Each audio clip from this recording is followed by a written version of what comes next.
ನಮಗೊತ್ತಿರಬೇಕು, ಇವತ್ತು ಉರೂಸ್ ಕಾರ್ಯಕ್ರಮ ಅಂತ ಹೇಳಿದರೆ ಅದು ಕೇವಲವಾದ ಒಂದು ಧಾರ್ಮಿಕ ಕಾರ್ಯಕ್ರಮವಲ್ಲ, ಅದೊಂದು ಆಧ್ಯಾತ್ಮಿಕವಾದ ಕಾರ್ಯಕ್ರಮವಾಗಿದೆ. ಆಧ್ಯಾತ್ಮಿಕತೆ ಅಂತ ಹೇಳಿದರೆ ಅದು ಒಂದು ಧರ್ಮಕ್ಕೆ ಸೀಮಿತವಾದಂತಹ ಆಧ್ಯಾತ್ಮಿಕತೆಯಲ್ಲ. ಆಧ್ಯಾತ್ಮಿಕ ಶಕ್ತಿ ಅಂತ ಹೇಳಿದರೆ ಸರ್ವರನ್ನು ಪ್ರೀತಿಸುವ, ಸರ್ವ ಧರ್ಮರವರನ್ನು ಸಮಾನವಾಗಿ ಕಾಣುವ ಒಂದು ಶಕ್ತಿಯಾಗಿದೆ ಆಧ್ಯಾತ್ಮಿಕ ಶಕ್ತಿ ಅಂತ.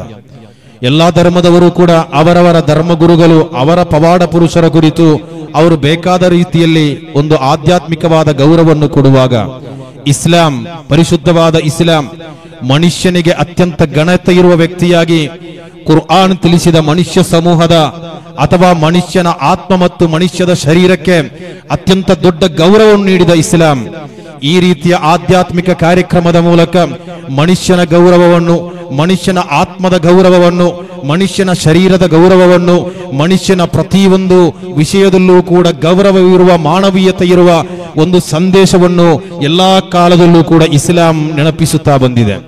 ಇಸ್ಲಾಮಿನ ಮೆಸೇಜ್ ಇವತ್ತು ಜಾಗತಿಕ ಮಟ್ಟದಲ್ಲಿ ಪ್ರಪ್ರಥಮವಾಗಿ ಇಸ್ಲಾಮಿನ ಅಥವಾ ಮನುಷ್ಯನ ಕುರಿತು ಅಭಿಮಾನ, ಗೌರವವನ್ನು ಪ್ರಕಟಿಸಿದ ಒಂದು ಧರ್ಮವಾಗಿದೆ ಇಸ್ಲಾಂ.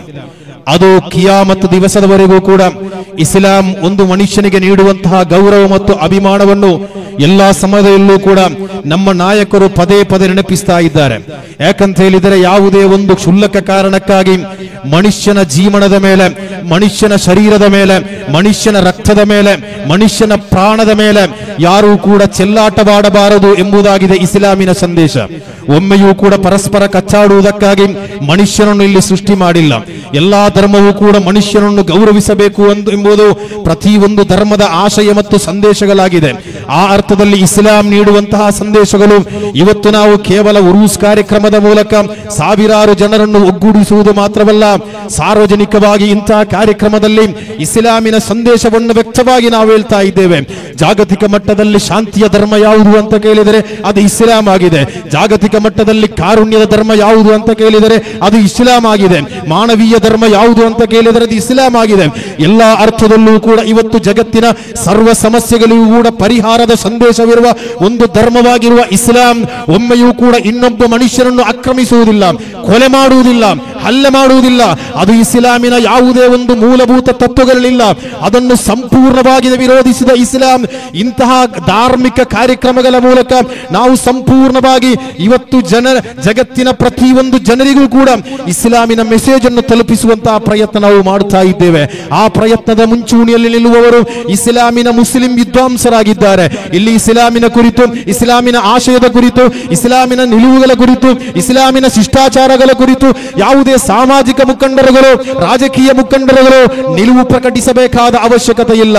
ನಮಗೆ ಉಲಮಾ ನೇತೃತ್ವವಿದೆ. ಮುಸ್ಲಿಂ ವಿದ್ವಾಂಸರು ಅತ್ಯಂತ ಸೂಕ್ತವಾದ ಸಮಯದಲ್ಲಿ ಕಾಲಕ್ಕೆ ತಕ್ಕಂತೆ ಈ ಸಮುದಾಯದ ಎಲ್ಲಾ ಸಂಕೀರ್ಣ ಸಮಸ್ಯೆಗಳ ಪರಿಹಾರವಾಗಿ ನಮ್ಮ ಉಲಮಾಗಳು ಕಾಲಕ್ಕೆ ತಕ್ಕಂತೆ ನಿಲುವುಗಳನ್ನು ಪ್ರಕಟ ಮಾಡುತ್ತಾ ಇದ್ದಾರೆ. ಇಸ್ಲಾಮಿನಲ್ಲಿ ನಡೆಯುವಂತಹ ಅನಾಚಾರಗಳ ವಿರುದ್ಧ, ಅದೇ ರೀತಿ ಅಶ್ಲೀಲ ಆಭಾಸಗಳ ವಿರುದ್ಧ ನಮ್ಮ ವಿದ್ವಾಂಸರು ಕಾಲಕ್ಕೆ ತಕ್ಕಂತೆ ಸಂದರ್ಭಕ್ಕೆ ಅನುಸಾರವಾಗಿ ಬೇಕಾದ ವ್ಯವಸ್ಥೆಗಳು ಮತ್ತು ತೀರ್ಮಾನಗಳನ್ನು ಪ್ರಕಟ ಮಾಡುತ್ತಾ ಇದ್ದಾರೆ. ಆದ್ದರಿಂದ ನನ್ನ ಮಾತನ್ನು ಆಲಿಸುತ್ತಿರುವಂತಹ ಪ್ರೀತಿಯ ಸಭಿಕರೇ, ಸಹೋದರರೇ, ಉರೂಸ್ ಕಾರ್ಯಕ್ರಮದ ಮೂಲಕ ಅಥವಾ ನಮ್ಮ ಧಾರ್ಮಿಕ ಕಾರ್ಯಕ್ರಮದ ಮೂಲಕ ನಮ್ಮ ವಿದ್ವಾಂಸರು ನಮಗೆ ಬೋಧನೆ ಮಾಡುವ ಇಸ್ಲಾಮಿನ ಸಂದೇಶವನ್ನು ಸಂಪೂರ್ಣವಾಗಿ ಜೀವನದಲ್ಲಿ ಅಳವಡಿಸಿಕೊಂಡು ಸುಂದರವಾದ ಭವಿಷ್ಯವಾದ ಸಮುದಾಯದ ಇಜ್ಜತ್ತು ಮತ್ತು ಅಭಿಮಾನವನ್ನು ಕಾಪಾಡಬೇಕಾದ ಅನಿವಾರ್ಯತೆ ಇದೆ. ಮದುವೆ ಹೆಸರಿನಲ್ಲಿ ಅಥವಾ ಇನ್ನಿತರ ಕಾರ್ಯಕ್ರಮಗಳ ಹೆಸರಿನಲ್ಲಿ ಮಿತಿ ಮೀರುತ್ತಿರುವ ಅನಾಚಾರಗಳು, ಮಿತಿ ಮೀರುತ್ತಿರುವ ಅಶ್ಲೀಲ ಕಾರ್ಯಾಚರಣೆಗಳು, ಅದನ್ನು ಸಂಪೂರ್ಣವಾಗಿ ತಡೆಗಟ್ಟುವುದು ನಮ್ಮೆಲ್ಲರ ಕರ್ತವ್ಯವಾಗಿದೆ. ಅದು ಮಾತ್ರವಲ್ಲ, ನಮ್ಮ ಜಮಾತಿನ ಕಾಜಿಯವರಾದಂತಹ ಇಂಡಿಯನ್ ಗ್ರ್ಯಾಂಡ್ ಮುಫ್ತಿ, ಸುನ್ನಿ ಜನಕೋಟಿಗಳ ಆಧ್ಯಾತ್ಮಿಕ ನಾಯಕ, ಇವತ್ತು ಅಂತಾರಾಷ್ಟ್ರ ಮಟ್ಟದಲ್ಲಿ ಯಾವುದಾದರೂ ಒಂದು ಇಸ್ಲಾಮಿಕ್ ಕಾನ್ಫರೆನ್ಸ್ ನಡೆಯುವುದಾದರೆ ಭಾರತದಿಂದ ಆಗಮಿಸುವ ಅನಿಷೇಧ್ಯ ನಾಯಕ, ಏಕೈಕ ವಿದ್ವಾಂಸ ಸುಲ್ತಾನ್ ಉಲಮಾ ಎಪಿ ಉಸ್ತಾದರು ನಮ್ಮ ಮೊಹಲ್ಲಾದ ಕಾಜಿಯಾಗಿದ್ದಾರೆ ಎಂಬುದು ನಮ್ಮ ಮೊಹಲ್ಲಾದ ಪ್ರತಿಯೊಂದು ಮನೆಯವರು, ಮೊಹಲ್ಲಾದ ಪ್ರತಿಯೊಂದು ಸದಸ್ಯರು, ಇಲ್ಲಿ ನಮ್ಮ ಜಮಾತಿನ ಅಧೀನದಲ್ಲಿ ಕಾರ್ಯಾಚರಣೆ ಮಾಡುವ Karnataka Muslim Jamaat, SOS, SSF, BJM Gulf ಸಮಿತಿ, ಹೀಗೆ ನಮ್ಮ ಜಮಾತಿನ ಪ್ರತಿಯೊಂದು ಸದಸ್ಯರಿಗೂ ಕೂಡ ಸುಲ್ತಾನ್ ಉಲಮಾ ನಮ್ಮ ಕಾಜಿಯಾಗಿದ್ದಾರೆ ಎಂಬುದರಲ್ಲಿ ಅಭಿಮಾನವಿದೆ. ಅಲ್ಹಮ್ದುಲಿಲ್ಲಾ. ಆ ಕಾಜಿ ಸುಲ್ತಾನ್ ಉಲಮಾ ಪಿ ಉಸ್ತಾದರ ನಿರ್ದೇಶನ ಬಂದಿದೆ. ಯಾವುದೇ ಕಾರಣಕ್ಕೂ ಕೂಡ ಜಮಾತ್ ವ್ಯಾಪ್ತಿಯಲ್ಲಿ ಒಂದು ಮದುವೆಯಲ್ಲಿ ಅನಾಚಾರಗಳು ನಡೆಯಬಾರದು.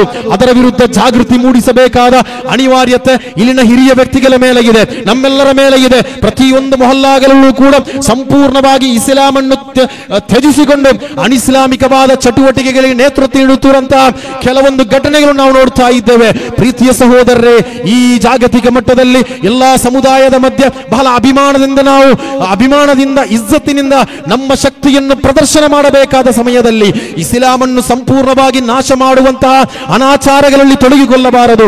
ಮಾತ್ರವಲ್ಲ, ನಮ್ಮ ಪ್ರೀತಿಯ ಯುವಕರೇ, ಈ ಕಾರ್ಯಕ್ರಮದಲ್ಲಿ ಪ್ರತ್ಯೇಕವಾಗಿ ನೆನಪಿಸ್ತಾ ಇದ್ದೇವೆ. ಈ ವಿಷಯದಲ್ಲಿ ಸಮುದಾಯದ ನಾಯಕರಿಗೆ, ನಮ್ಮ ಉಲಮಾ ನಾಯಕರಿಗೆ, ನಮ್ಮ ಸಂಘಟನೆಗಳಿಗೆ, ನಮ್ಮ ಮೊಹಲ್ಲಾ ನಾಯಕರಿಗೆ, ಆಡಳಿತ ಸಮಿತಿಗೆ ಸೇರಿದಂತೆ, ನಮ್ಮ SMA ಸೇರಿದಂತೆ ಹಲವಾರು ಸುನ್ನಿ ಸಂಘಟನೆಗಳಿದೆ. ಎಲ್ಲರಿಗೂ ಕೂಡ ಬಹಳ ಖೇದಕರವಾದಂತಹ ಒಂದು ವಿಷಯಗಳು ನಮ್ಮ ಉನ್ನತ ಮಟ್ಟದ ಚರ್ಚೆಗಳಲ್ಲಿ ನಾವು ಚರ್ಚೆ ಮಾಡ್ತಾ ಇರುತ್ತೇವೆ. ನಮ್ಮ ಯುವಕರು ದಾರಿ ತಪ್ಪುತ್ತಿದ್ದಾರೆ ಎಂಬುದು, ಇಲ್ಲಿನ ಕೆಲವೊಂದು ಕ್ಷಣಿಕವಾದ ಒಂದು ಸುಖಭೋಗಗಳಿಗಾಗಿ ಸಂಪೂರ್ಣವಾಗಿ ಉಲಮಾ ನೇತೃತ್ವವನ್ನು ಧಿಕ್ಕಾರ ಮಾಡಿ, ಅದೇ ರೀತಿ ಯಾವುದೇ ಇಸ್ಲಾಮಿಕವಾದಂತಹ ಒಂದು ವಾತಾವರಣಗಳಿಂದ ಸಂಪೂರ್ಣವಾಗಿ ಅವರು ದೂರ ಸರಿದುಕೊಂಡು ಅನಿಸ್ಲಾಮಿಕ ಚಟುವಟಿಕೆಗಳಲ್ಲಿ ತೊಡಗಿಕೊಂಡು, ಅದೇ ರೀತಿ ಇನ್ನಿತರ ಅನಾಚಾರಗಳಲ್ಲಿ ತೊಡಗಿಕೊಂಡು ಮದ್ಯ, ಅದೇ ರೀತಿ ಗಾಂಜಾ, ಇನ್ನಿತರ ಮಾದಕ ದ್ರವ್ಯಗಳಿಗೆ ದಾಸರಾಗಿ ಅವರ ಅತ್ಯಂತ ಪವಿತ್ರವಾದ, ಅತ್ಯಂತ ಮೌಲ್ಯಯುತವಾದ ಯುವತ್ವವನ್ನು ನಾಶಪಡಿಸುತ್ತಿರುವುದರ ಬಗ್ಗೆ ನಮಗೆ ತುಂಬಾ ಖೇದವಿದೆ. ಆದ್ದರಿಂದ ಪ್ರೀತಿಯ ಯುವಕರೇ, ನಾವು ಭವಿಷ್ಯದ ಈ ಮುಸ್ಲಿಂ ಸಮುದಾಯದ ಇಜ್ಜತ್ತನ್ನು ಕಾಪಾಡನೆ ಮಾಡಬೇಕಾದವರಾಗಿದ್ದೇವೆ. ನಮ್ಮ ದೊಡ್ಡ ಒಂದು ಕರ್ತವ್ಯವಿದೆ. ಇಸ್ಲಾಮನ್ನು ಜೀವಂತಗೊಳಿಸಬೇಕು. ನನ್ನ ಒಳಗೆ ಇರುವಂತಹ ಇಸ್ಲಾಮನ್ನು ಜೀವಂತಗೊಳಿಸಬೇಕು. ಇಲ್ಲಿ ಯಾರು ಕೂಡ ಇಸ್ಲಾಮನ್ನು ವಿರೋಧ ಮಾಡಿದರೂ ಕೂಡ ಒಮ್ಮೆಯೂ ಕೂಡ ಇಸ್ಲಾಂ ಇನ್ನೊಂದು ಧರ್ಮವನ್ನು ಅವಹೇಳನ ಮಾಡುವುದು, ಇನ್ನೊಂದು ಧರ್ಮದ ಆಶಯ ಮತ್ತು ಆಚಾರ ವಿಚಾರಗಳನ್ನು ವಿರೋಧಿಸುವುದು ಒಮ್ಮೆಯೂ ಕೂಡ ಇಸ್ಲಾಮಿನ ಸಂದೇಶಗಳು, ಇಸ್ಲಾಮಿನ ನಿಲುವುಗಳು, ಇಸ್ಲಾಮಿನ ಮೂಲಭೂತವಾದ ಯಾವುದೇ ಸಂದೇಶಗಳಿಲ್ಲ. ಇವತ್ತು ಭಾರತ ಗಣರಾಜ್ಯೋತ್ಸವವನ್ನು ಆಚರಿಸುತ್ತಿರುವ ಸಂದರ್ಭವಾಗಿದೆ. ಈ ಗಣರಾಜ್ಯೋತ್ಸವವನ್ನು ಆಚರಿಸುತ್ತಿರುವ ಸಂದರ್ಭದಲ್ಲಿ ನಮಗೆ ಕೇಳಲಿಕ್ಕುವಂತಹ ನಮ್ಮ ದೊಡ್ಡ ಒಂದು ಆತಂಕವಿದೆ. ಇವತ್ತು ಈ ಭಾರತ ದೇಶದಲ್ಲಿ ಮುಸ್ಲಿಮರು ಸುರಕ್ಷಿತರಾಗಿದ್ದಾರೆ, ಅಲ್ಪಸಂಖ್ಯಾತರು ಸುರಕ್ಷಿತರಾಗಿದ್ದಾರೆ ಎಂಬುದು ದೊಡ್ಡ ಒಂದು ಆತಂಕದ ವಿಷಯವಾಗಿದೆ. ಧಾರ್ಮಿಕ ಕೇಂದ್ರಗಳಿಗೆ ವಿನಾಕಾರಣ ದೊಡ್ಡ ರೀತಿಯಲ್ಲಿ ಅಪಹಾಸ್ಯ ಮಾಡುವಂತಹ ಕೆಲವೊಂದು ಘಟನೆಗಳು, ಮಾತುಗಳು, ಕೆಲವೊಂದು ಹೇಳಿಕೆಗಳು ನಮ್ಮ ರಾಜಕೀಯ ನಾಯಕರಿಂದಲೇ ಕಾಣುತ್ತಾ ಇದೆ. ಅದರಲ್ಲಿ ಬಹಳ ಖೇದವಿದೆ.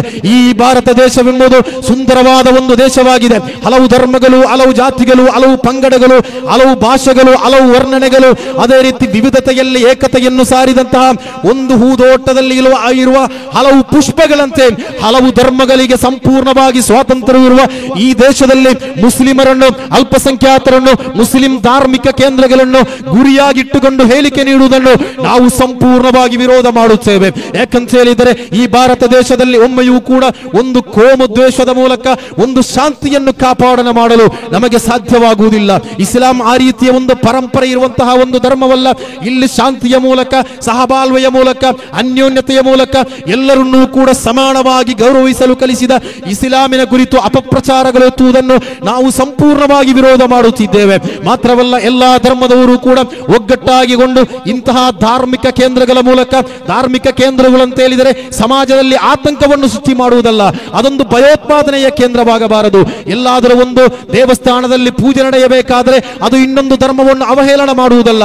ಅವರಿಗೆ ಅವರ ಧರ್ಮದ ಸ್ವಾತಂತ್ರ್ಯವನ್ನು ಅನುಭವಿಸಿ ಅವರ ಪೂಜೆ ವಿಧಾನಗಳನ್ನು ಅನುಕರಿಸಲು ಅವರಿಗೆ ಸ್ವಾತಂತ್ರ್ಯವಿದೆ. ಕ್ರೈಸ್ತ ಧರ್ಮಕ್ಕೆ ಸ್ವಾತಂತ್ರ್ಯವಿದೆ, ಇಸ್ಲಾಂ ಧರ್ಮಕ್ಕೆ ಸ್ವಾತಂತ್ರ್ಯವಿದೆ, ಧರ್ಮವಿದೆಲ್ಲವರಿಗೂ ಕೂಡ ಇಲ್ಲಿ ಸ್ವಾತಂತ್ರ್ಯವಿದೆ. ಎಲ್ಲವನ್ನೂ ಕೂಡ ಸಮಾನವಾಗಿ ಗೌರವಿಸಿದ ಈ ಭಾರತ ದೇಶದಲ್ಲಿರುವ ನಾವು ಮುಸಲ್ಮಾನರು ಅಭಿಮಾನದಿಂದ ಹೇಳಬೇಕಾದಂತಹ ಒಂದು ಅಗತ್ಯತೆ ಏನು ಅಂತ ಕೇಳಿದರೆ, ಈ ದೇಶದ ಸ್ವಾತಂತ್ರ್ಯಕ್ಕಾಗಿ ಮುಂಚೂಣಿಯಲ್ಲಿ ನಿಂತು ಹೋರಾಡಿದ ವೀರ ಸ್ವಾತಂತ್ರ್ಯ ಹೋರಾಟಗಾರರ ಪಟ್ಟಿಯಲ್ಲಿ ಅತ್ಯಂತ ಹೆಚ್ಚು ಹೋರಾಟಗಾರರು ಯಾರು ಅಂತ ಕೇಳಿದರೆ ಅದು ಮುಸಲ್ಮಾನರಾಗಿದ್ದಾರೆ.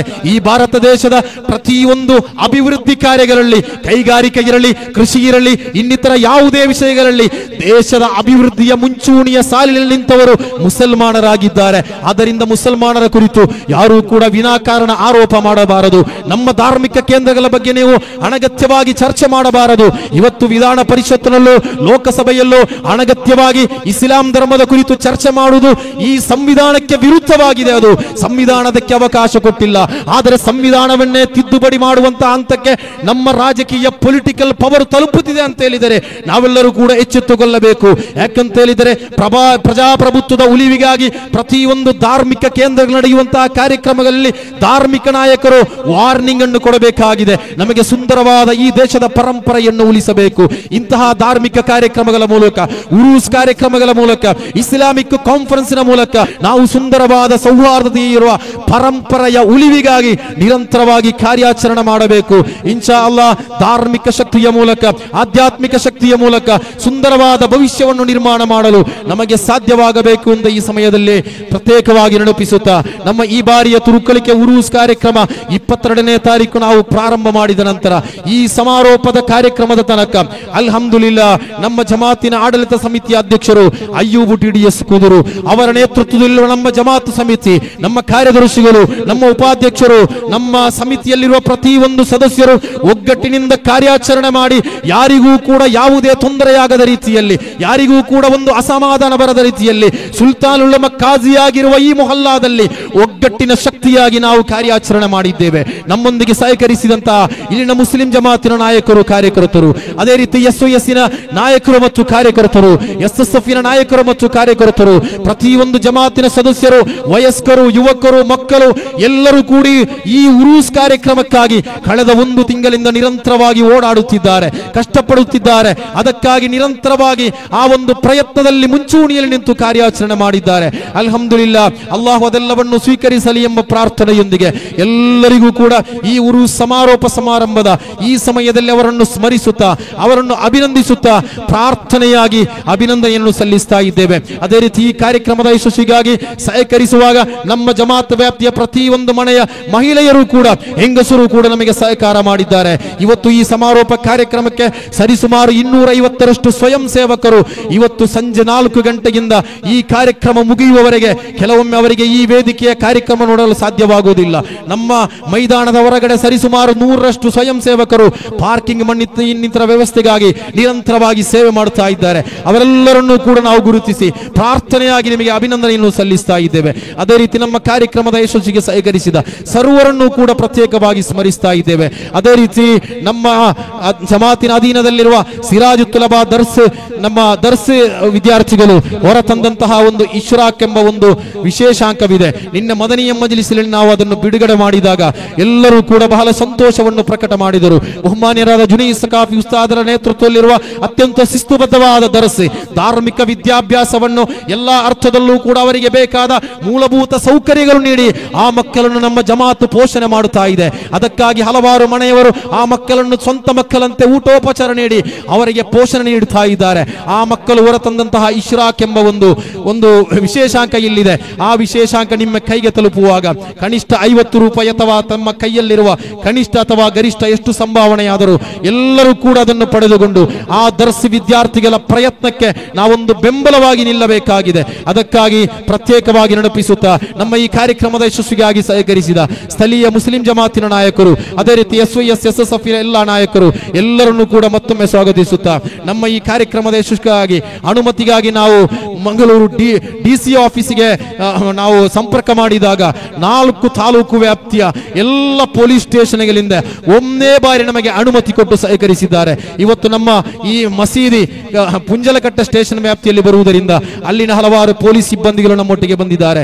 ಈ ವರಾಂಡ ಅದು ಉಪ್ಪಿನಂಗಡಿ ಪೊಲೀಸ್ ಸ್ಟೇಷನ್ ಆದ ಕಾರಣ ಅಲ್ಲಿಂದಲೂ ಕೂಡ ಸಂಪೂರ್ಣವಾಗಿ ಸಹಕಾರ ನೀಡಿದ್ದಾರೆ. ಇವತ್ತು ಪಾರ್ಕಿಂಗ್ ಒಂದು ಬ್ಯಾರಿಕೇಡ್ನ ಅವಶ್ಯಕತೆ ಪೊಲೀಸ್ ಸ್ಟೇಷನ್ ಇಂದ ಅವಶ್ಯಕತೆ ಬಂದಾಗ ನೀವು ಎಷ್ಟು ಬೇಕಾದರೂ ತಗೊಳ್ಳಿ ಅಂತ ನಮ್ಮೊಟ್ಟಿಗೆ ಸಂಪೂರ್ಣ ಸಹಕರಿಸಿದ ಪೊಲೀಸ್ ಇಲಾಖೆ, ಪೊಲೀಸ್ ಸಿಬ್ಬಂದಿಗಳು ಅವರನ್ನು ಪ್ರತ್ಯೇಕವಾಗಿ ನೆನಪಿಸ್ತಾ ಇದ್ದೇವೆ. ಅದೇ ರೀತಿ ಅತ್ಯಂತ ಆಕರ್ಷಣೀಯವಾದ ಲೈಟಿಂಗ್ಸ್ ಅಳವಡಿಸಿದ, ಅದೇ ರೀತಿ ಸೌಂಡ್ಸ್ ಧ್ವನಿವರ್ಧಕಗಳನ್ನು ಅಳವಡಿಸಿದ ಎಲ್ಲದರ ಮಾಲಕರು, ಅದರ ಕಾರ್ಯಕರ್ತರು, ನಮ್ಮ ಕೆಲಸಗಾರರು ಎಲ್ಲರನ್ನೂ ಕೂಡ ನಾವು ಈ ಸಮಯದಲ್ಲಿ ಸ್ವಾಗತಿಸ್ತಾ ಇದ್ದೇವೆ. ಅದೇ ರೀತಿ ಫಜಲ್ ಮೀಡಿಯಾ ಎಲ್ಲಾ ವರ್ಷ ಕೂಡ ನಮ್ಮ ಲೈವ್ ನೇರ ಪ್ರಸಾರವನ್ನು ನೀಡುವಂತಹ GM ಬಶೀರ್ ಮದನ್ ಇದ್ದಾರೆ, ಅವರನ್ನು ಕೂಡ ಪ್ರತ್ಯೇಕವಾಗಿ ಸ್ಮರಿಸ್ತಾ ಇದ್ದೇವೆ. ಅದೇ ರೀತಿ ನಮ್ಮ ಮೀಡಿಯಾ ಟೀಮ್ ಜಿಯಾದ್ GK ಸೇರಿದಂತೆ ನಮ್ಮ ಸಫ್ವಾನ್ ಸೇರಿದಂತೆ ಮೀಡಿಯಾ ಟೀಮ್ ಈ ಕಾರ್ಯಕ್ರಮ 5 ದಿನಗಳ ಕಾರ್ಯಕ್ರಮದಲ್ಲಿ ದೊಡ್ಡ ಸಂಖ್ಯೆಯಲ್ಲಿ ಜನರು ಭಾಗವಹಿಸಿದ್ದಾರೆ. ಅದನ್ನು ಪ್ರಚಾರ ಮಾಡಿದ ನಮ್ಮ ಮೀಡಿಯಾ ಟೀಮ್ ಆಗಿದೆ.